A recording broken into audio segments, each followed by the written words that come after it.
Sister lied about me stealing her bracelet, and my parents disowned me, but now they're begging for forgiveness after grandma chose me as her heir. I was raised in what most people would describe as a typical middle-class household: 2 parents, a younger sister, and a small suburban home.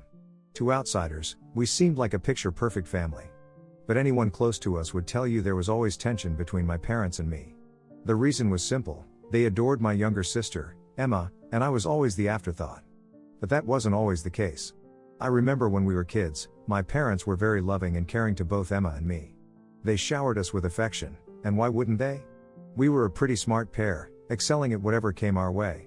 We shared the golden period where nothing seemed to divide us.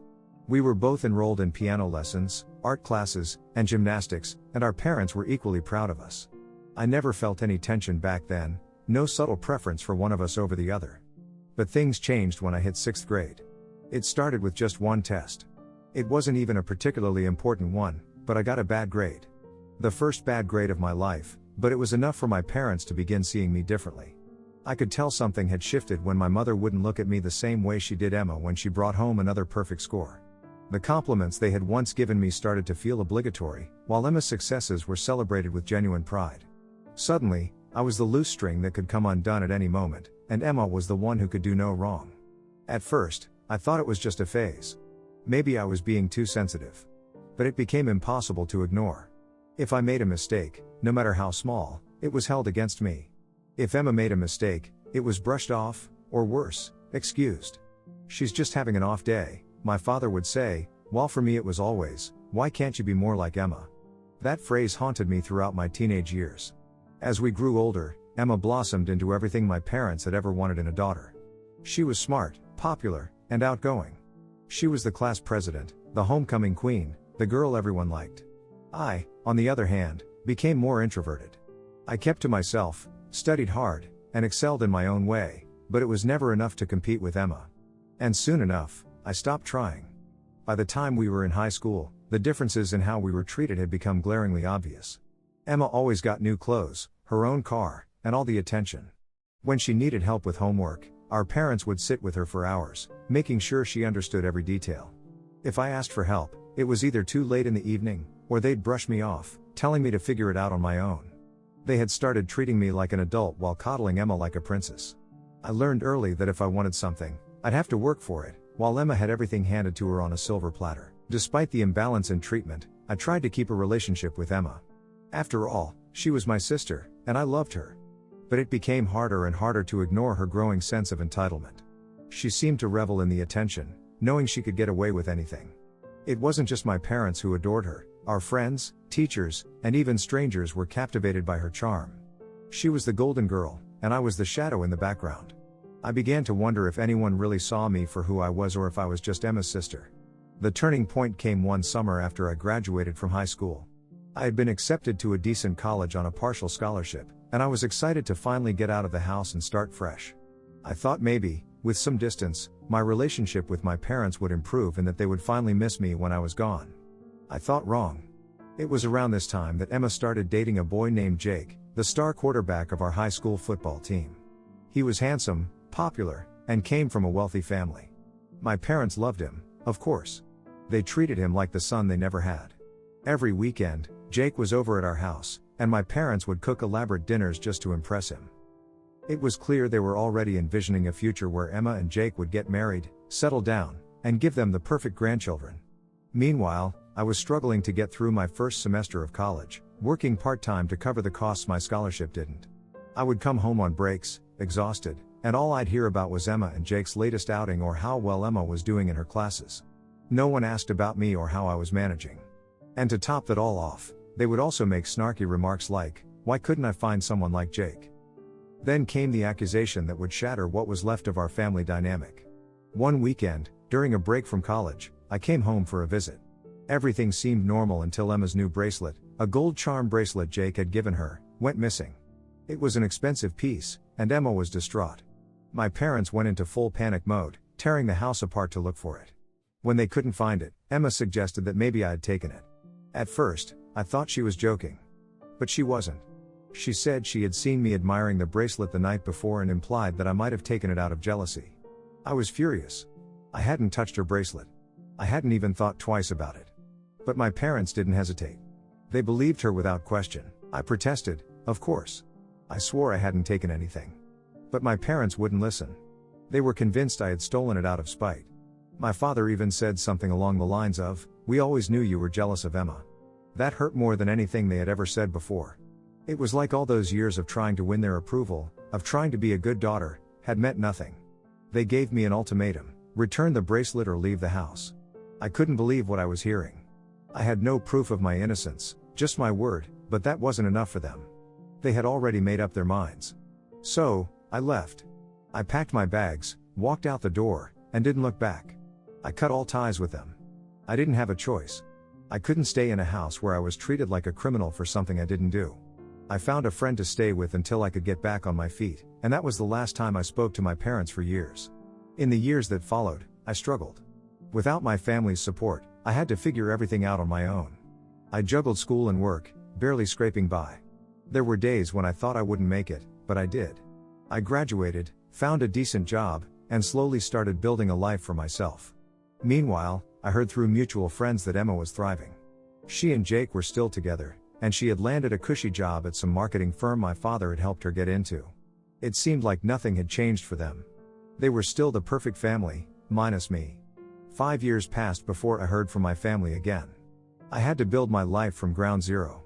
The only person to offer me any sort of help and moral support was my grandma, my dad's mother to be exact. Anyways, out of the blue, I received an invitation to my grandmother's Christmas dinner. I was surprised, to say the least. My grandmother had always been the one person in the family who treated me fairly. Even after everything that had happened, she would send me the occasional birthday card or text to check in.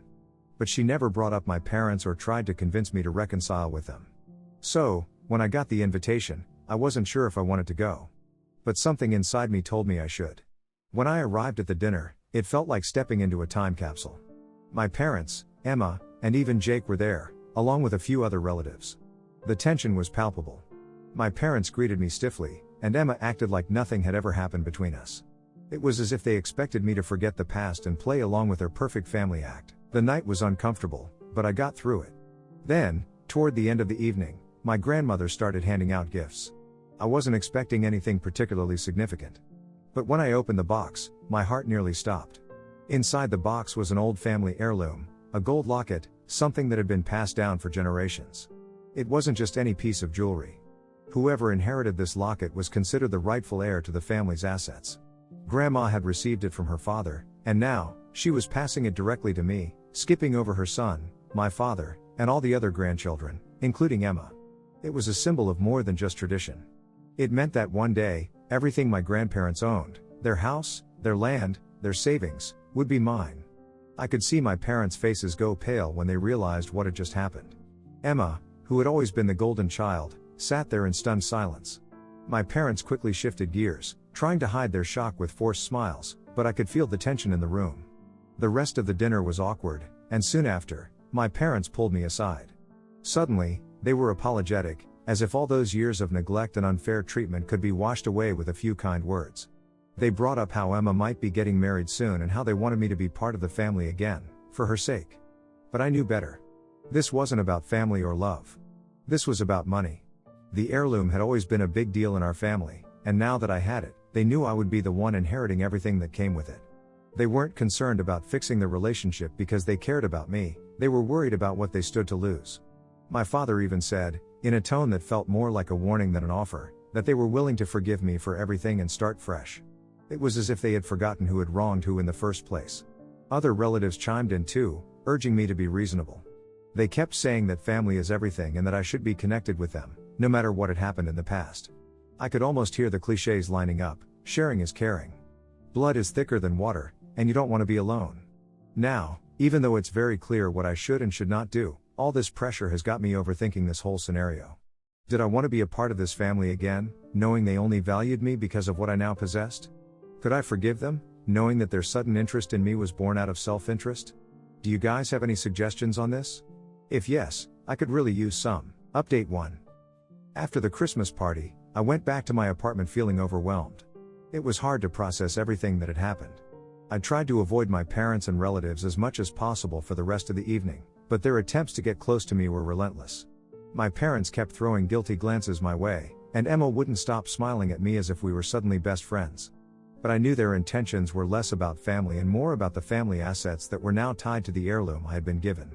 Their behavior only made me want to distance myself further. The next few days were spent in deep thought. I realized I needed to have a proper conversation with Grandma. The brooch was important, not just symbolically but practically. It meant I would inherit the family's assets. That wasn't something I was actively looking for, but now that it was on my plate, I needed clarity. I wasn't ready to be tangled in family wealth and legacy without understanding what it all really meant. When I met with my grandmother, I was still nervous about bringing up the subject. I thanked her for trusting me with the heirloom, and then I asked her directly what it all meant. I wanted to be transparent. I didn't want the family assets if it was going to drag me back into the chaos I had worked so hard to escape. I would use it responsibly if it came my way, but it wasn't my priority. Grandma listened patiently, then told me something I hadn't fully understood before. She had been watching everything unfold for years. She had seen how the family had grown distant from her, especially after my parents and I had our falling out. She explained that she knew the family dynamics were messed up and that I had been unfairly treated, particularly by Emma and my parents. She even knew about how I had struggled to support myself while in college, working multiple jobs just to stay afloat, while Emma was always given a free pass. Grandma explained that she hadn't interfered all these years because she believed people needed to live their own lives. But when she saw how things had turned out, how I had been mistreated yet still managed to build something for myself, she knew that her assets needed to be passed on to someone responsible. Someone who would not just take it for granted or squander it. That's why she chose me.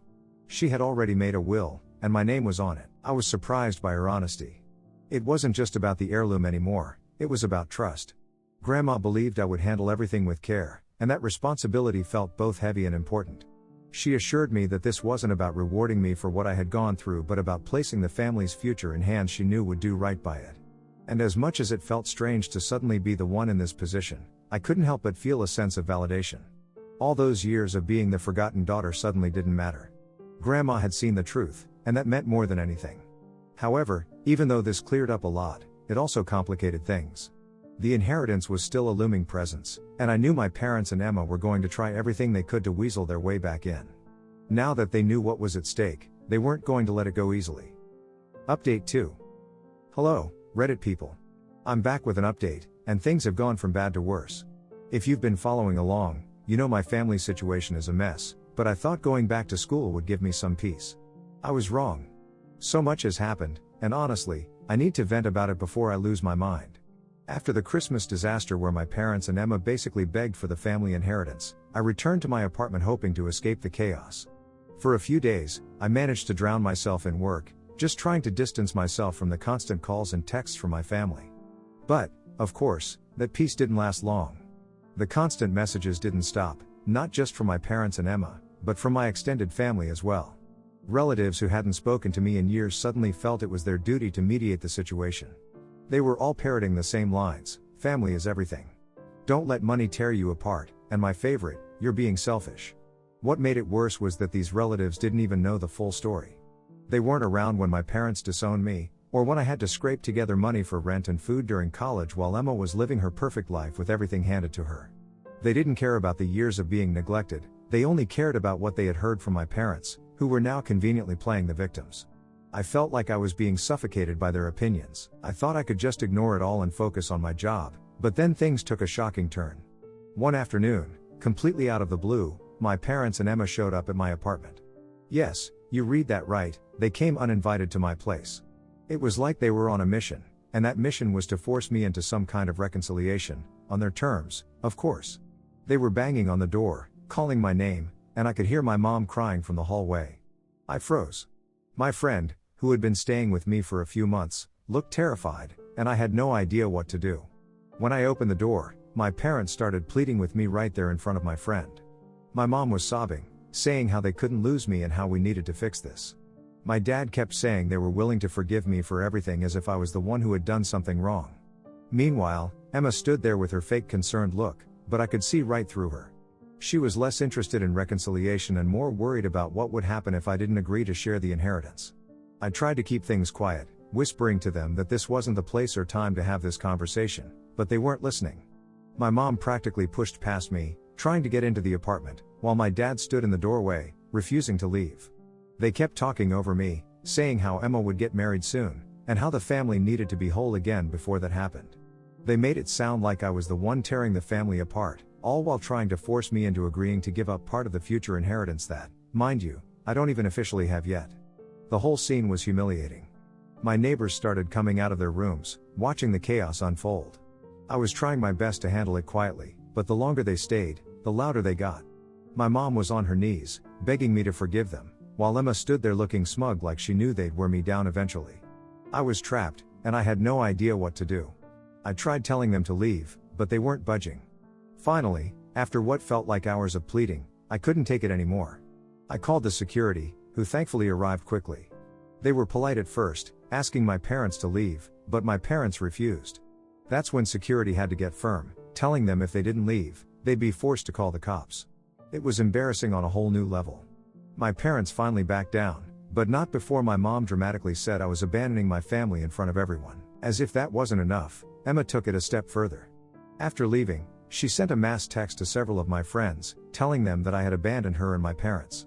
She made it sound like I was the villain in all of this, leaving out the part where they had disowned me for something I didn't even do. Some of my friends were understandably confused, so I had to explain the whole situation. It was exhausting, and I couldn't believe how far Emma was willing to go just to make herself look like the victim. Now, I'm not sure what to do. I haven't spoken to my parents since that incident, and I'm trying to move on, but their desperation has me constantly looking over my shoulder. I feel like I'm being pushed into a corner, expected to give in just to make everyone else happy, but I can't forget how they treated me. At the same time, the pressure is overwhelming. Part of me wonders if it'll ever stop or if I'm going to have to deal with this for the rest of my life. Right now, I just want to focus on myself and my future, but it feels like my family is determined to drag me back into their mess. Update 3. Hello again, Reddit people. Buckle up, because things have spiraled even further since my last update. After the apartment incident where my parents and Emma showed up unannounced, things got even messier, and I had to do a lot of damage control, especially with my friends. First of all, Emma's little stunt of texting my friends put everyone in a really awkward position. I had to explain the entire family drama from the start, which was honestly exhausting. What made it even weirder was how Emma had gotten my friends' numbers in the first place. None of them had given it to her, so I was just as confused as they were. It was creepy, to say the least. My friends were supportive, but they were also understandably freaked out. They didn't know what to believe at first because Emma's message painted me as this heartless person who had turned my back on my family. Thankfully, after I explained the truth and showed them the pattern of manipulation, they understood. But it was still embarrassing having to air out all this dirty laundry just to clear my name. Then, just when I thought I could finally take a breather, my grandma stepped in. Apparently, word of the apartment incident had made its way to her, and she was not happy about how things had escalated. But instead of confronting my parents directly, Grandma decided to deal with the relatives who had been running their mouths about me. Without me even asking, she met with several of my cousins, uncles, and aunts to set the record straight. She's always been the calm but no-nonsense type, and she handled it in her usual quiet but effective way. It turns out, my relatives had been fed a completely different version of events. My mom and dad had apparently told them that the reason they disowned me was because they had found that gold bracelet, the one Emma claimed I stole, hidden in my drawer. They said that's when they realized I was no longer trustworthy and cut ties with me. When Grandma told me this, I couldn't believe it. That had never happened. There was no bracelet found in my drawer. In fact, I had never even seen the bracelet in question. The whole thing was a lie. Grandma was just as shocked as I was. She had assumed that my parents had their reasons for treating me the way they did, but hearing this lie changed everything for her. She didn't hold back when she confronted the rest of the family, telling them how they had been spewing baseless accusations about me without even knowing the truth. She explained the real reason I was disowned, that Emma had lied, and my parents had sided with her without even giving me a chance to defend myself. My relatives were floored. They had no idea they had been part of such a twisted narrative. Once the truth came out, I started hearing things from different family members that I hadn't known before. Apparently, my parents had been hiding a lot more than just their favoritism toward Emma. One of my uncles mentioned that my dad had taken out a second mortgage on the house to fund some of Emma's extravagant wedding plans, which was a huge financial strain on them. Another cousin let it slip that Emma had been a total nightmare during wedding preparations, throwing tantrums left and right because things weren't perfect enough. But the biggest bombshell was about Emma and Jake. I hadn't heard much about their relationship recently, but apparently, it wasn't going well. Jake had left Emma. I was shocked at first, but the more I learned, the more it made sense. According to my relatives, Jake had gotten fed up with Emma's constant tantrums and unrealistic expectations. She had been treating him like one of her doormats, and he was tired of it. But there was another layer to it. Jake had also started to realize that the promises of family wealth weren't going to materialize as easily as he thought. My parents had hinted at helping them financially, but with the drama over the heirloom and inheritance, it became clear that things were a lot more complicated. He saw the writing on the wall and decided to bail before getting in deeper. This news spread like wildfire through the family, and I couldn't help but feel this mixture of emotions. Part of me felt sorry for Emma, despite everything she had done, but another part of me felt validated. For so long, I had been made to feel like the outcast, the problem. And now, the cracks in Emma's perfect life were starting to show. It was like everything they had tried to cover up was unraveling in front of them, and there was nothing they could do to stop it. Somewhere in the midst of all this chaos, my relatives, the same ones who had been so quick to judge me based on my parents' lies, started reaching out. They were regretful, apologizing for the harsh comments and judgment they'd thrown at me when they believed I had stolen the bracelet. It was strange, seeing their sudden change of heart now that the truth was out. They kept asking for forgiveness, telling me they only wanted what was best for the family. But honestly, after everything, I wasn't sure I wanted anything to do with them anymore. I couldn't help but think, if it was this easy for them to turn on me based on nothing but a story, what's stopping them from doing it again? If my parents had been able to so quickly switch their opinions in the past, siding with Emma and disowning me, what guarantee did I have that they wouldn't do the same thing if another situation came up? It felt like I was always going to be walking on eggshells around them, constantly wondering if their loyalty to me was genuine or just convenient. For now, I'd rather take a break from all of them and focus on myself. Let them deal with their own mess without dragging me back into it. After all of this, my parents also reached out again, but this time their tone was different. They were no longer demanding or guilt-tripping me, they were almost apologetic. But I could see through it. They were still focused on the money, still hoping to smooth things over just enough to get their hands on the future inheritance. They didn't care about mending our relationship for real. They cared about keeping up appearances and securing financial stability, especially now that Emma's future wasn't looking as secure as they had hoped. I haven't responded to them, and honestly, I'm not sure I will. This entire experience has been a harsh reminder of how toxic my family can be, and I'm not ready to open that door again, even if they come bearing apologies. For now, I'm focusing on myself, and the future I want to build on my own terms, without the baggage of their manipulation and lies hanging over me. That's enough for now, Reddit. Thanks for all your advice and support along the way. It's been a rough ride, but I feel like I'm finally starting to see things more clearly.